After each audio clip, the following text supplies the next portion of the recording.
Team India cricket player Suryakumar కూడా తన కెప్టెన్సీకి good bye చెప్తున్నారంట. T20 captain బాధ్యతల నుంచి సూర్యకుమార్ తప్పుకోబోతున్నట్టు తెలుస్తోంది. గత కొంతకాలంగా ఫామ్ లేక సూర్యకుమార్ ఇబ్బందులు పడుతున్నారు. దీంతో సౌత్ ఆఫ్రికాతో 5 మ్యాచ్ల్లో సూర్యకుమార్ ఫెయిల్ అయ్యాడు. కెప్టెన్సీ ఒత్తిడితో ఆటపై దృష్టి పెట్టలేకపోతున్నాడు అన్నట్టుగా సూర్యకుమార్పై చర్చ జరుగుతోంది. ఈ నేపథ్యంలోనే T20 ప్రపంచ కప్ తర్వాత కెప్టెన్సీకి వీడ్కోలు పలుకుతానని చెప్పి తన సన్నిహితుల దగ్గర మాట్లాడుకొచ్చాడంట. మరోవైపు ఇవాళ T20 వరల్డ్ కప్ జట్టుకు సంబంధించి ప్రకటించబోతున్నారు ప్లేయర్స్ని. అయితే T20 ఎంపికలో గంభీర్ సంచలన నిర్ణయాలు తీసుకునే అవకాశం కనబడుతోంది. గిల్ జైస్వాల్ను పక్కన పెట్టే అవకాశం కూడా కనబడుతోంది. సో మరొక 50 రోజుల్లోనే ఈ ప్రపంచ కప్ ఉంది. దీంతో కెప్టెన్సీ నుంచి సూర్యకుమార్ గతంలోనే ఆయన సౌత్ ఆఫ్రికాతో ఏమాత్రం ఆడలేకపోయాడు కాబట్టి ఆయన ఫామ్లో లేడు అనేటువంటి విషయాన్ని ఆయన కూడా గ్రహించినట్టు తెలుస్తోంది. దీంతో ఆయనే స్వయంగా తప్పుకోబోతున్నట్టు తెలుస్తోంది. సో నేను కెప్టెన్గా బాధ్యతలు తీసుకోవడంతో ఆ ప్రెషర్లో నేను సామాన్యంగా ఆడలేకపోతున్నటువంటి ఒక భావనలో కూడా ఉన్నారట. సో సెలెక్టర్లు అజిత్ అగార్కర్ నేతృత్వంలో ఈరోజు T20 వరల్డ్ కప్ సంబంధించి టీమ్స్ అనౌన్స్ కాబోతున్నాయి. సో కమిటీ శనివారమే ఈ రోజే ఈ టీం మొత్తాన్ని కూడా ఫైనలైజ్ చేయబోతోంది. అయితే భారత్ ఆతిథ్యం అంటే భారత్ హోస్ట్ చేస్తున్నటువంటి ఈ మెగా టోర్నీ ఫిబ్రవరి 7న స్టార్ట్ కాబోతోంది. అయితే ఆ టీం మొత్తాన్ని కూడా ఇప్పుడే ప్రకటిస్తున్నప్పటికీ టోర్నీ మొదలయ్యే రోజు వరకు మార్పులు చేసే అవకాశం కూడా ఉంటుంది. ఇప్పుడు వాళ్ళ టీం అనౌన్స్ అవుతున్నప్పటికీ ఆ టోర్నీ స్టార్ట్ అయ్యే వరకు మళ్ళీ చేంజెస్ ఉండే అవకాశం కూడా ఉందట. సో మొత్తంగా ఇప్పుడు టోర్నీ మొదలయ్యే వరకు చేంజెస్ ఉండడంతో పాటుగా ఆతిథ్య హోదాలో భారత్కు అవకాశం కూడా ఉంది కాబట్టి అందుకే 5-6 స్టాండ్ బైలుగా కూడా ప్రకటించే అవకాశం ఉందట ఈరోజు. సో ఈ ఏడాది ఛాంపియన్ ట్రోఫీ ఆరంభానికి ముందే యశస్వి జైస్వాల్ స్థానంలో వరుణ్ చక్రవర్తిని కూడా ఇలాగే జట్లోకి తీసుకున్నారట.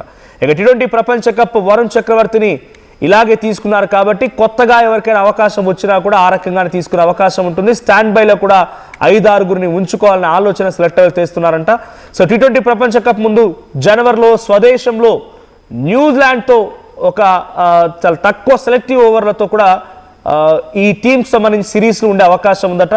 సో కివీస్తో T20 సిరీస్లో తలపడే జట్టునే ప్రపంచ కప్ కోసం ఎంపిక చేసే అవకాశం ఉందట. సో ఇప్పుడు ఎవరైతే ఈ సిరీస్లో పాల్గొంటారో న్యూజిలాండ్తో పార్టిసిపేట్ చేసినటువంటి సిరీస్లో పాల్గొంటారో ఆ సిరీస్లో బెటర్గా పర్ఫామ్ చేసిన వారికే ఎక్కువగా మళ్ళీ వరల్డ్ కప్లో ఆడే ఛాన్స్ ఎక్కువగా ఉంటుందట.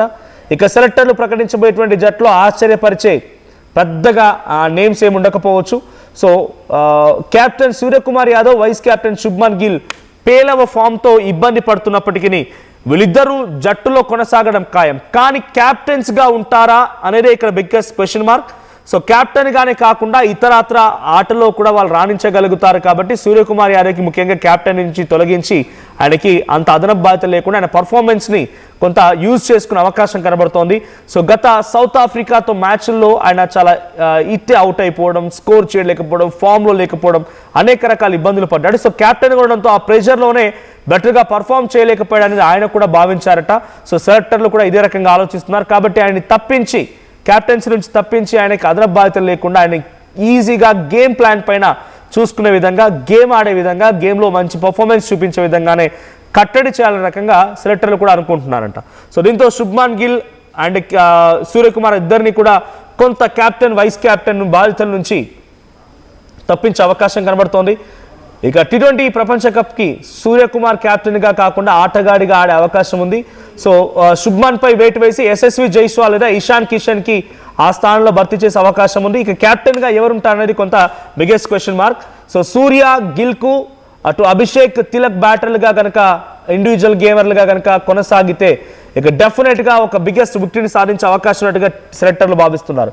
సో జితేష్ను తొలి ప్రాధాన్య వికెట్గా అంటే జితేష్ను మెయిన్ వికెట్ కీపర్గా ఉంచాలని ఆలోచిస్తున్నారంట. సంజు శాంసన్ రెండో వికెట్ కీపర్, హార్దిక్, దుబే, అక్షర్, సుందర్ ఆల్రౌండర్లుగా జట్లో ఉండడం ఖాయంగా కనబడుతోంది. ఇక బూమ్రా, హర్షదీప్, హర్షత్ రాణా, వరుణ్ చక్రవర్తి, కుల్దీప్ యాదవ్ స్పెషలిస్ట్గా బౌలర్లుగా కొనసాగే అవకాశం ఉంది. సో యశస్వి, నితీష్, పరాగ్, రింకు సింగ్, ప్రసిద్ధ్లకు కూడా స్టాండ్ బైలుగా తీసుకునే అవకాశం ఉంది.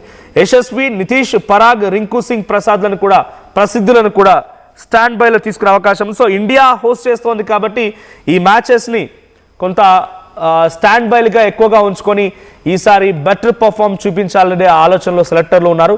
సో మరి ఈ రోజు అనౌన్స్ చేసేటువంటి ఈ టీంలో క్యాప్టెన్ మార్పు చేర్పులు ఉంటాయా? సో ప్లేయర్లుగా ఎవరు ఉంటారు, స్టాండ్ బైలో ఎవరు ఉంటారు చూడాల్సిన అవసరం అయితే ఉంది. ఆల్రౌండర్లు ఏ రకంగా చూస్ చేసుకుంటారు, సో ఈ ఆర్డర్ ఎలా ఉంటుందని కూడా చూడాల్సిన అవసరం అయితే ఉంది. సో గిల్ జైస్వాల్ను పక్కన పెట్టే అవకాశం కనబడుతోంది. గతంలో కూడా ఇదే మాదిరిగా వాళ్ళు ఆడలేనటువంటి స్థితిలో ఉన్న నేపథ్యంలో వారిని కూడా కొంత పక్కన పెట్టడం జరిగింది. సో క్యాప్టెన్సీపై ఒత్తిడితోనే గతంలో సూర్యకుమార్ సౌత్ ఆఫ్రికాతో జరిగిన 5 మ్యాచ్ల్లో కూడా ఫెయిల్ అయ్యాడు. కాబట్టి ఈసారి ఆయన్ని కేవలం ఆటకు మాత్రమే పరిమితం చేసి ఈ ప్రెజర్ను తగ్గించాలనుకుంటున్నారట. సో మీ అభిప్రాయం ఏంటి? కెప్టెన్గా సూర్యకుమార్ని తప్పిస్తే ఆ స్థానంలో ఎవరిని భర్తీ చేస్తే బాగుంటుందని మీరు అనుకుంటున్నారో కామెంట్ చేయండి. నేడు పుట్టినరోజు జరుపుకుంటున్న వైసీపీ రాష్ట్ర అధికార ప్రతినిధి శ్రీ రాచమల్లు శివప్రసాద్ రెడ్డి గారికి మరియు రేపు జన్మదినం జరుపుకోబోయే మాజీ సీఎం జగన్మోహన్ రెడ్డి గారికి పుట్టినరోజు శుభాకాంక్షలు. ఇట్లు కనపర్తి అవినాష్ రెడ్డి, వైసీపీ నేత, చౌటుపల్లి, పొద్దుటూరు. జలుబు, తలనొప్పి, మోకాళ్ల నొప్పులు మరియు నడుము నొప్పి వీటన్నిటికీ ఒక ఆయుర్వేద ఉపశమనం శాస్త్రీబామ్. నేడు పుట్టినరోజు జరుపుకుంటున్న వైసీపీ రాష్ట్ర అధికార ప్రతినిధి శ్రీ రాచమల్లు శివప్రసాద్ రెడ్డి గారికి మరియు రేపు జన్మదినం జరుపుకోబోయే మాజీ సీఎం జగన్మోహన్ రెడ్డి గారికి పుట్టినరోజు శుభాకాంక్షలు. ఇట్లు ద్వార్సల గురునాథ్ రెడ్డి, వైసీపీ యువజన విభాగ అధ్యక్షుడు, పొద్దుటూరు. ఒకప్పుడు హైటెక్ సిటీ దగ్గర తక్కువ ధరలో ప్లాట్లు కొనుక్కుని బాగుపడ్డారు. తర్వాత ఓఆర్ఆర్ దగ్గర, ఇప్పుడు అవకాశం త్రిబుల్ ఆర్ దగ్గర వచ్చింది. ఇప్పుడు షాద్ నగర్ వైపు ఉన్న స్వర్గసీమ వెంచర్ లో ప్లాట్ల పండగ వచ్చింది. నూతన వెంచర్ అమేయ రూపంలో అప్రూవ్డ్ ప్లాట్లు, రిసార్ట్ ఫెసిలిటీ, రీజనబుల్ ప్రైస్. ఒక్కసారి ఫ్యామిలీతో విజిట్ చేసి మంచి నిర్ణయం తీసుకోండి. స్వర్గసీమ వారి నూతన వెంచర్ అమేయ. నగల సామ్రాజ్యం పెద్దది, మన వేడుకల్లో నగల పాత్ర పెద్దది.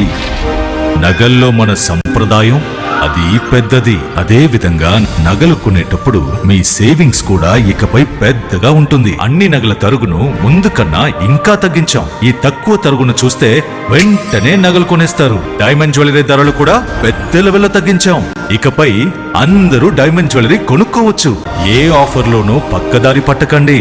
ఇక్కడికొచ్చి కంపేర్ చేస్తేనే తెలుస్తుంది మీకు ఎంత పెద్దగా డబ్బులు ఆదా అవుతుందో అని.